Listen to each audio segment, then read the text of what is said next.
What if I told you that the Christianity that you know today was built on the systematic destruction of its competition? That powerful institutions spent centuries burning books, executing teachers, and rewriting history to hide the fact that early Christianity was a battlefield of different ideas about Jesus, God, and human spiritual potential. Welcome aboard Arnie's Brain Train. I'm Alex Arnold, and what you're about to discover will probably challenge everything that you thought you knew about the origins of the world's largest religion. But before we dive into today's topic, let me get a few things straight. First, I'm not claiming anything specific here. I'm just a researcher with a microphone, a bunch of research books, and an unhealthy obsession with history. Second, if you're the type of person that's going to get offended every time you hear something that challenges your pre-existing beliefs, or if you're going to get offended by something as small as an AI image on a YouTube video, well, you're probably going to have a bad time on the internet in general, but especially on this channel. And third, this is meant to be an informational deep dive into some controversial historical territory. That's it. And finally, let me be crystal clear. I am not a Gnostic. I don't practice Gnosticism, and I'm not trying to convert anyone to anything. I'm simply a researcher who finds esoteric religion absolutely fascinating, and I believe that understanding the full spectrum of early Christian thought, including the parts that were deliberately suppressed by those in power, gives us a more complete picture of history and human spiritual development. Today we're going to examine historical evidence, scholarly research, and primary sources that most people have never heard of to separate fact from centuries of propaganda and institutional cover-ups. Every claim that I make today is backed by peer-reviewed academic sources from leading experts in early Christian history, sources that are critical for understanding what really happened. All of these sources are listed in the description below or in the pinned comment, and I encourage you to check them out for yourself. Fact check everything we discuss and continue your own research. So, all aboard and buckle up as we examine some of the most suppressed chapters in Christian history. Here we go.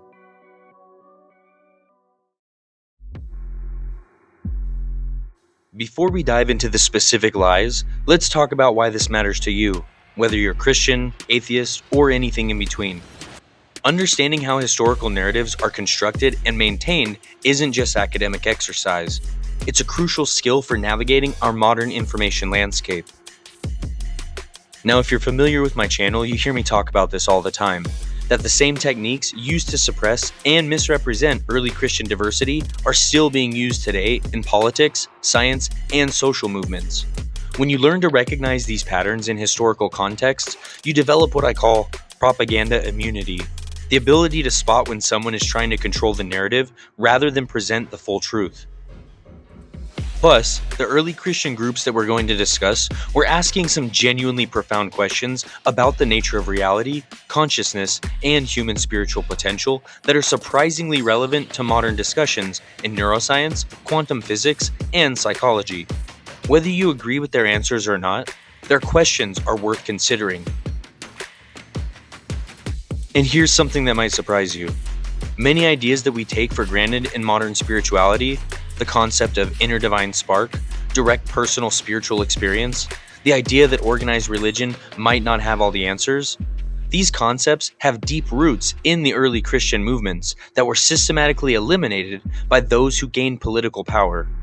Understanding this history helps explain why certain spiritual ideas keep resurfacing throughout human culture.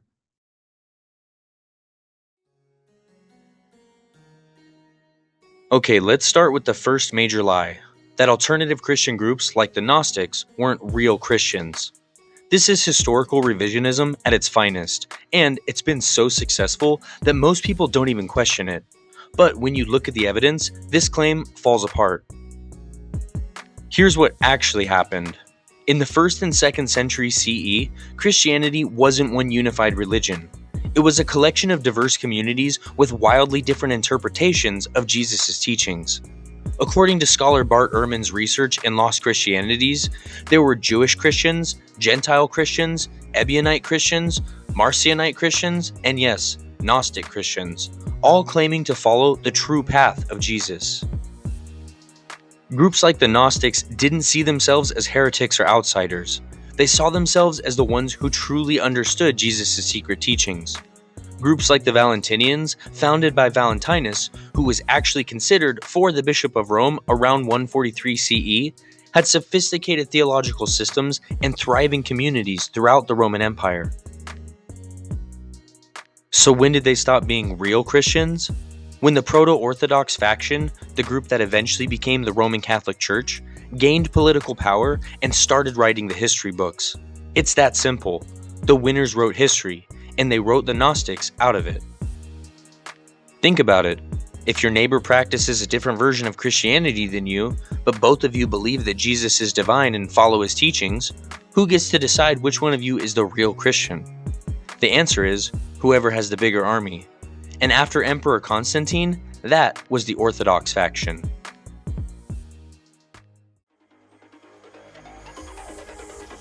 The second major lie is that alternative forms of early Christianity were just weird mystical cults that had nothing to do with serious Christianity. This stereotype paints these groups as wild-eyed mystics dancing around fires, disconnected from intellectual rigor or serious theology. This is far from the truth, and it's one of the most damaging misrepresentations in religious history.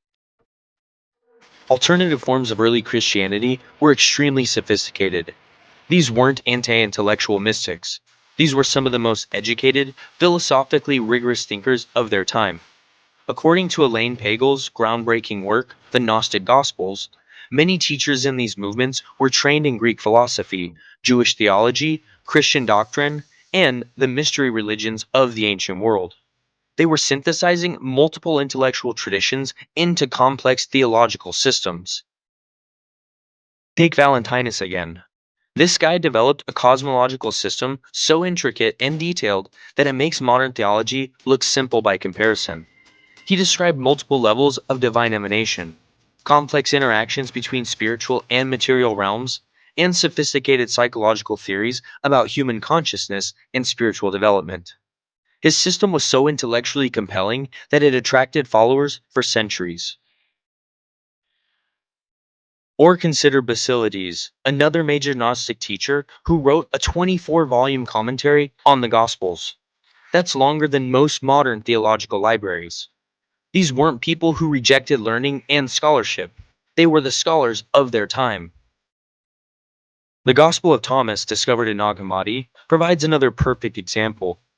Rather than mystical nonsense, it's a carefully organized collection of Jesus' sayings that focuses on inner spiritual development and direct personal relationship with the divine. Many biblical scholars believe some of these sayings might actually be more historically accurate than what made it into the canonical Gospels, because they lack the theological editing that occurred in later Gospel compositions. Here's what's particularly interesting. Gnostic texts often show more sophisticated understanding of Greek philosophy than Orthodox Christian writings of the same period. They engage seriously with Platonic concepts about the relationship between ideal and material reality, Stoic ideas about consciousness and virtue, and Aristotelian logic. This wasn't mysticism versus reason. This was different approaches to integrating mystical experience with rational thought. The weird mysticism label was a deliberate smear campaign, and it worked. When you want to discredit your theological opponents, you don't engage with their sophisticated arguments. You paint them as irrational, crazy cultists. It's the same tactic that people use today in politics and even on some of my own videos in the comments section. Don't debate the ideas, attack the person's credibility and mental state. But here's where it gets interesting. Many of the ideas that Orthodox Christianity labeled as weird mysticism are now being validated by modern neuroscience and psychology. The Gnostic emphasis on direct spiritual experience, the idea that consciousness might be more fundamental than material reality, the notion that ordinary perception might not give us the full picture of reality, these ideas are now being discussed in academic circles studying consciousness, quantum physics, and altered states of awareness. Carl Jung, one of the most influential psychologists of the 20th century, was deeply influenced by Gnostic thought and argued that Gnostic texts contain sophisticated insights into human psychology that Orthodox Christianity had lost. He saw Gnostic symbolism as reflecting deep truths about the human psyche and the process of psychological development. Understanding that these alternative forms of early Christianity were legitimate, intellectually rigorous movements opens up entirely new ways of understanding Jesus' message and early Christian thought. You don't have to agree with their conclusions, but dismissing them as weird mysticism is just accepting centuries-old propaganda designed to eliminate intellectual competition.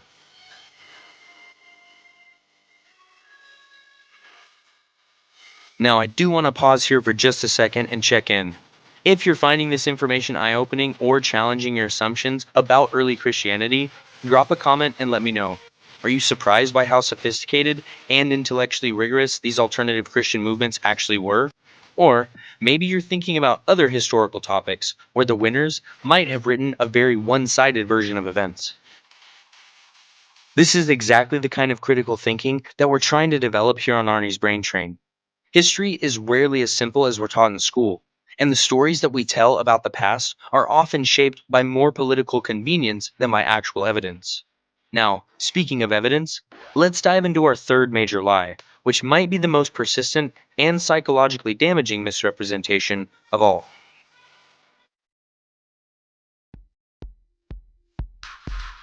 Now we come to lie number 3, that alternative Christian groups like the Gnostics hated the physical world and the human body.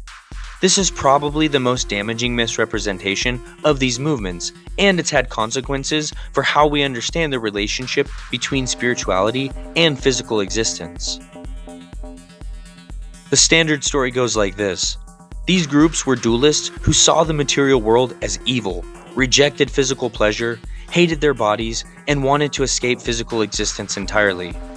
This characterization has been so successful that it's influenced how many people think about spirituality in general, creating a false choice between being spiritual, which means rejecting the physical, or being worldly, which means rejecting the spiritual.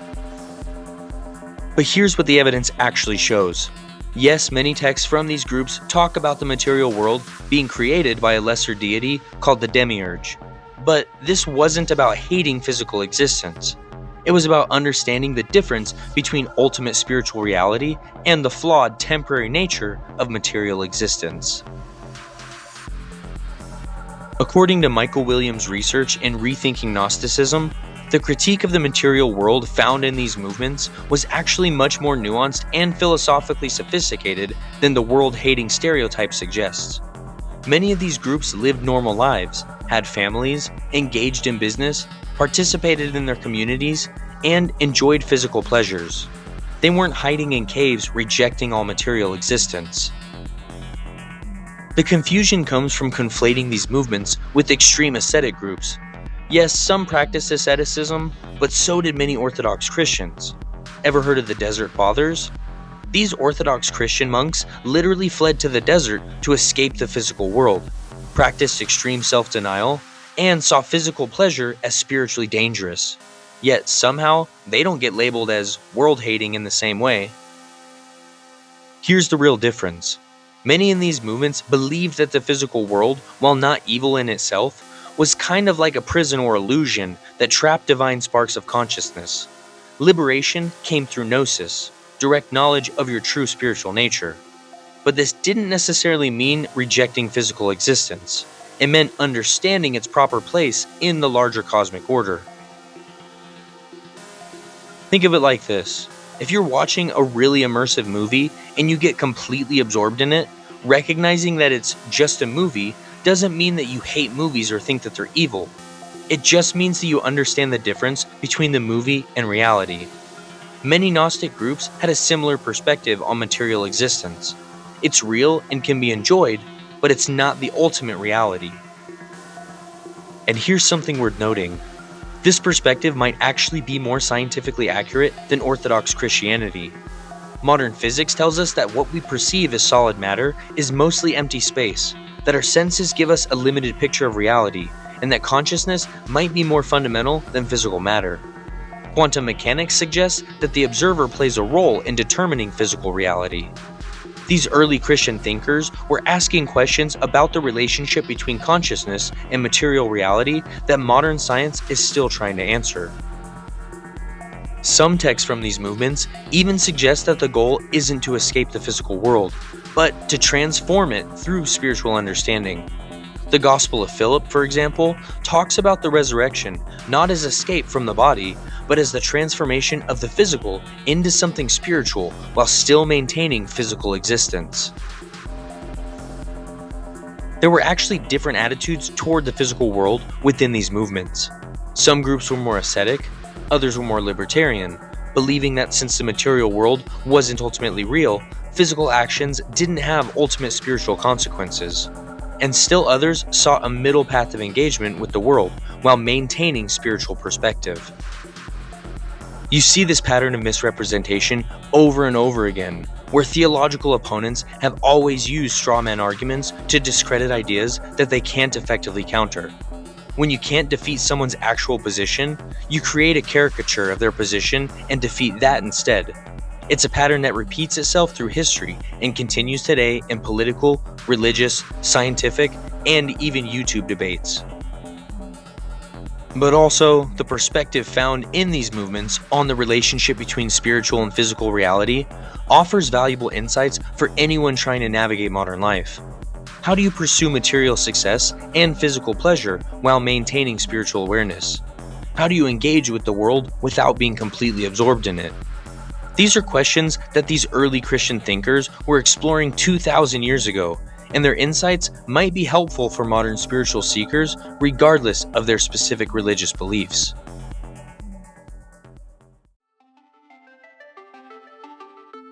Lie number 4 is particularly insidious because it sounds scholarly and objective. That texts from alternative Christian movements like the Gnostics were written much later than the canonical New Testament, and therefore can't tell us anything meaningful about early Christianity or Jesus' original teachings. This is chronological gatekeeping, and it's designed to make you dismiss potentially valuable historical evidence before you actually examine it. Here's what this argument sounds like in real time. Well, the Gospel of Thomas was probably written in the 2nd century, while the canonical Gospels were written in the 1st century. So clearly, Thomas is a late development that can't tell us anything about what Jesus really taught. Sounds reasonable, right? But when you dig deeper, this reasoning falls apart completely. First, let's talk about what the evidence actually shows. According to April DeConnick's scholarship in The 13th Apostle and Stefan Davies' work on the Gospel of Thomas, some texts from alternative Christian movements may actually preserve earlier traditions than the canonical Gospels. The Gospel of Thomas, for instance, contains sayings that many scholars believe came from earlier sources than the Synoptic Gospels, possibly from a hypothetical saying source that the Bible scholars call Q.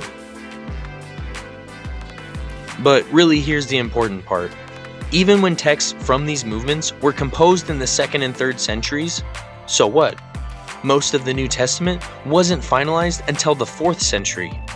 The process of deciding which books belonged in the Bible, what scholars call the formation of the canon, took centuries, and it wasn't really settled until the late 300s CE.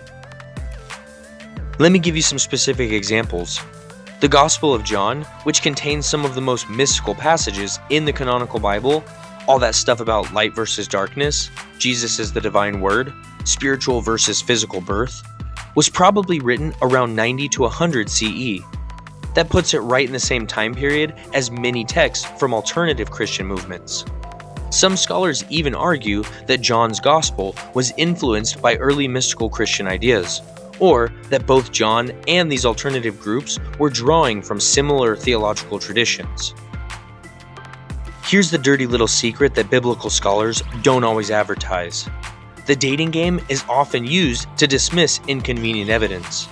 But when orthodox texts are dated later than originally thought, it's called development of doctrine, or theological maturation. When texts from alternative movements are dated later, it's called late heretical corruption. Notice how the same phenomena gets completely different interpretations depending on whether it supports or challenges orthodox positions.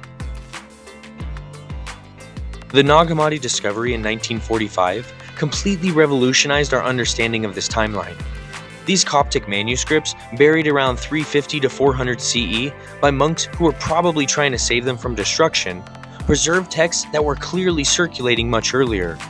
Some show signs of being translated from even earlier Greek originals, and the theological ideas that they contain clearly had time to develop and spread throughout the ancient world. And here's something that actually kind of exposes the weakness of the chronological argument. Some church fathers like Irenaeus and Tertullian spent enormous amounts of time and energy refuting ideas from these alternative movements in the 2nd century. Irenaeus wrote a massive 5-volume work called Against Heresies that's primarily focused on combating these teachings. Why would they bother if these were just late developments with no influence or historical significance? Well, they were fighting ideas that were already well established, popular, and seen as genuine threats to Orthodox Christianity. Tertullian, writing around 200 CE, complains that ideas from these movements are spreading like wildfire and attracting educated, influential people. This doesn't sound like a marginal late development. It sounds like major theological movements that Orthodox leaders saw as serious competition. The chronology argument is really about authority.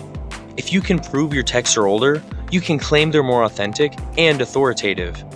But historical development doesn't work that way. Later texts can preserve earlier traditions. Oral teachings can be written down centuries after they were first spoken, and earlier texts can contain later additions and edits. What really matters is the content and the context, not just the date on the manuscript. When you actually read Gnostic texts, many of them show intimate familiarity with Jewish scriptures, early Christian traditions, and the cultural context of 1st century Palestine. They don't read like later fabrications. They read like alternative interpretations of the same core traditions that Orthodox Christianity was also developing. Here's a more modern parallel that might help. Imagine that in the year 3000, historians find 2 different accounts of what Martin Luther King Jr. taught about civil rights. One account was written in 1970, the other account was written in 1990. Using the chronological gatekeeping logic, the historians might dismiss the 1990 account as late and therefore unreliable. But what if the 1990 account was based on interviews with people who actually heard King speak, while the 1970 account was based on official government records? Which one do you think would give you better insight into what King actually believed and taught? The point is that dating is important, but it's not the only factor in determining historical value. When scholars use chronological arguments to dismiss Gnostic texts without actually engaging with their content, they're often protecting orthodox positions rather than pursuing historical truth.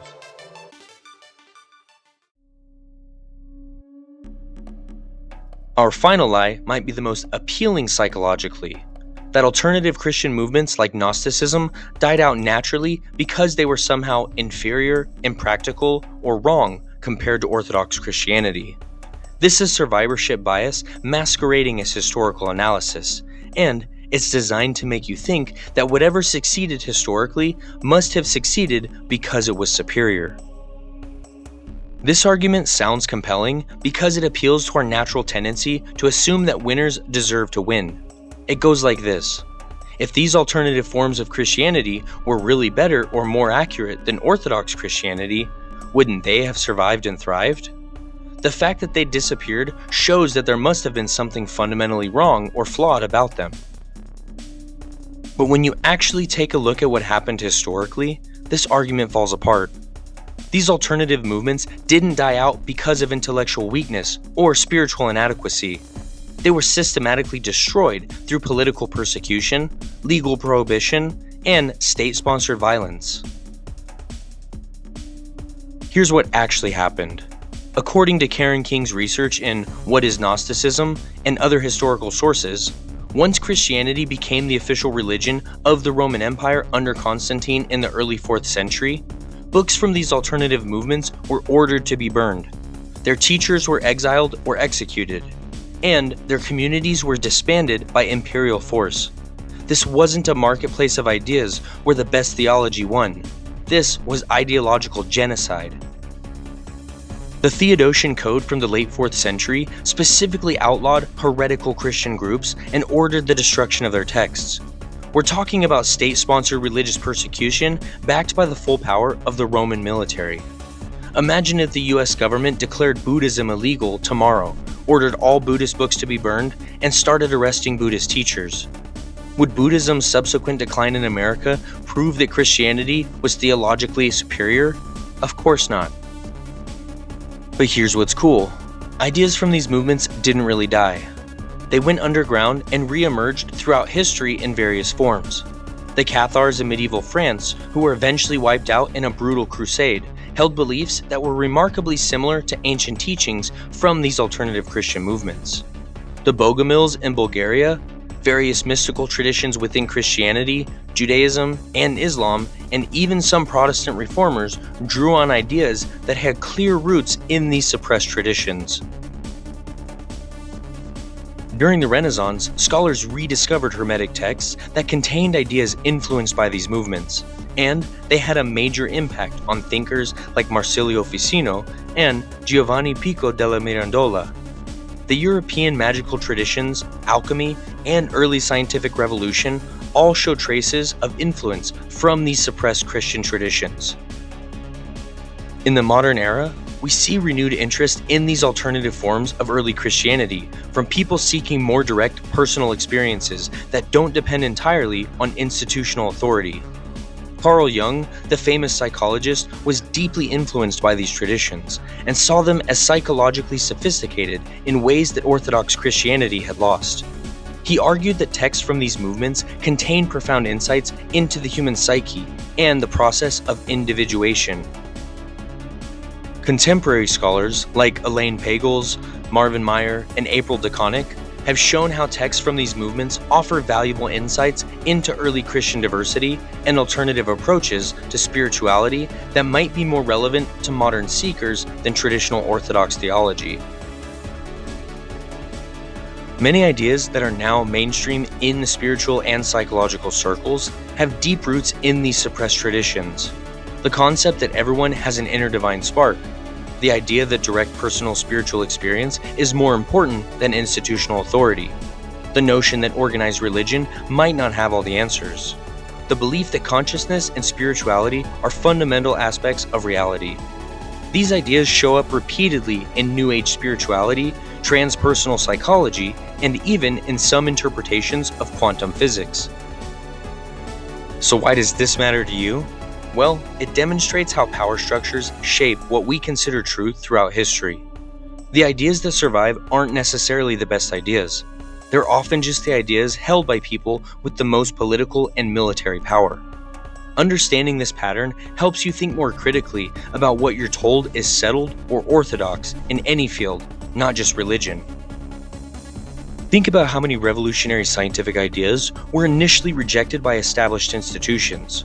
Galileo faced persecution from the Catholic Church for supporting heliocentrism. Darwin's evolutionary theory was violently opposed by religious authorities. Einstein's relativity was dismissed by many physicists as Jewish physics. Semmelweis was ridiculed for suggesting that doctors should wash their hands before surgery. The list goes on and on. The same dynamic happened in early Christianity, except these alternative movements didn't get their eventual vindication. They were eliminated too thoroughly and too early to survive long enough for later generations to recognize their contributions. But here's the hopeful part. Ideas have a way of resurfacing when the time is right. The fact that we're seeing renewed interest in these alternative forms of early Christianity today, after centuries of suppression, suggests that they address something important in human spiritual development that Orthodox Christianity may have lost or never fully developed.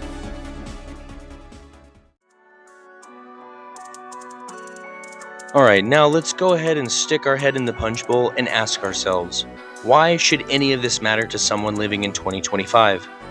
Whether you're Christian, atheist, Buddhist, or anything else, what's the practical value of understanding this ancient theological controversy involving these alternative Christian movements? Well, here's my short list of reasons why this matters more than you might think. First and foremost, it's about intellectual honesty and historical accuracy. If we're going to understand how Western civilization developed, we need to understand the full spectrum of early Christian thought, not just the version that won political power. These alternative movements were asking profound questions about consciousness, reality, and human potential that are surprisingly relevant to modern discussions in neuroscience, quantum physics, and psychology. Second, it's about recognizing propaganda techniques that are still used today. The methods used to suppress and misrepresent these alternative Christian movements, labeling opponents as illegitimate, controlling access to information, writing one-sided histories, using chronological gatekeeping to dismiss inconvenient evidence, these same techniques show up in modern political, scientific, and social debates. Third, many people today are seeking more direct, personal spiritual experiences that don't depend entirely on institutional authority. Understanding approaches from these alternative movements to spirituality can provide valuable insights and alternatives for modern spiritual seekers, regardless of their specific religious background. And finally, this is about developing what I call narrative literacy, the ability to recognize how stories about the past are constructed and who benefits from those stories. When you understand how the winners wrote history in the case of early Christianity, you become more skeptical of official narratives in general and more curious about the perspectives that might have been suppressed or marginalized.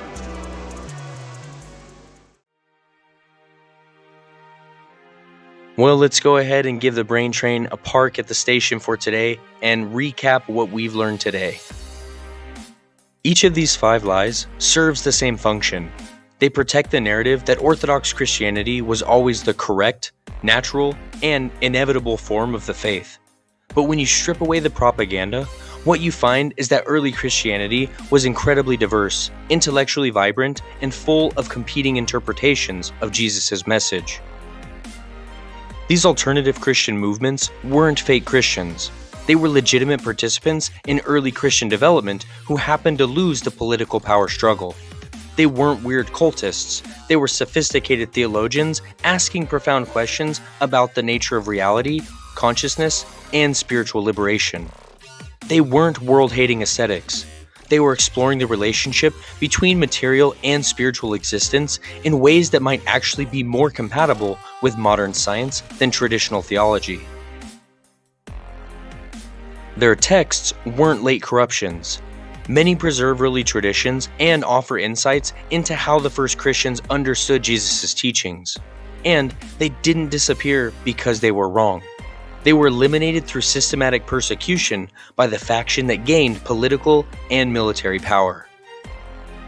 Here's the pattern that we see repeated throughout history.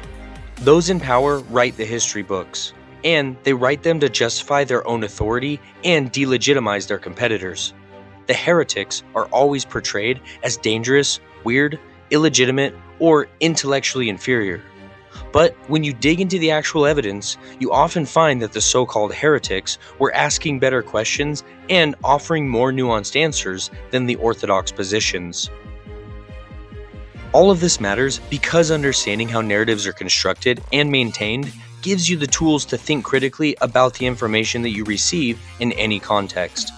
Whether it's religion, politics, science, or social issues, the same patterns repeat. Establish orthodoxy, demonize alternatives, control the historical narrative, and use various gatekeeping techniques to dismiss challenges to the established order. These early Christians from alternative movements remind us that there have always been people willing to ask uncomfortable questions, challenge institutional authority, and seek direct spiritual experience rather than accepting secondhand interpretations. That spirit of inquiry and spiritual independence is something that we can learn from, regardless of our specific religious beliefs or lack thereof. Whether you're a Christian looking for deeper understanding of your faith's history, a non-Christian interested in the development of Western thought, or just someone who enjoys seeing through historical propaganda, the real story of these alternative early Christian movements offers valuable lessons about the importance of intellectual curiosity, the dangers of unchecked authority, and the resilience of human spiritual seeking. Remember, the goal isn't necessarily to adopt these alternative forms of Christianity or to reject Orthodox Christianity, but to understand the full complexity of early Christian development and to recognize the patterns of historical narrative construction that continue to shape our world today.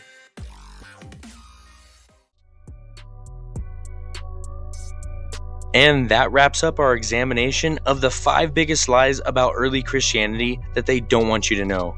I hope this has given you some new tools for thinking critically about historical narratives and maybe sparked some curiosity about these early Christian thinkers and movements. Remember, all of my sources that I referenced today are linked in the description or in the pinned comment below. I strongly encourage you to dive deeper and continue this exploration on your own. Primary sources like the Nag Hammadi Library are available in the English translation, and there's excellent scholarship being done on these topics right now. If you found this information valuable, controversial, or just plain interesting, smash that like button and let me know in the comments what other religious or historical lies you'd like me to tackle next. I'm always looking for topics where the official narrative might not tell the whole story. Go ahead and subscribe to Arnie's Brain Train if you want more content that challenges conventional wisdom and isn't afraid to explore uncomfortable truths. And ring that notification bell so you never miss out on our weekly adventures through history's biggest mysteries and most suppressed stories. And finally, if you want to see me improve any aspect of my videos or cover specific topics, let me know in the comments. Subscribe to the channel and help me grow this community of curious minds who aren't satisfied with simple answers to complex questions. But understand this, my videos are meant to be true, regardless of how you feel about the information. Thank you so much for riding the brain train with me today. I'll see you in the next adventure through the fascinating, complicated, and often deliberately hidden corners of human history. And remember, the world isn't always this simple, but it's always this interesting. See you guys there. Bye.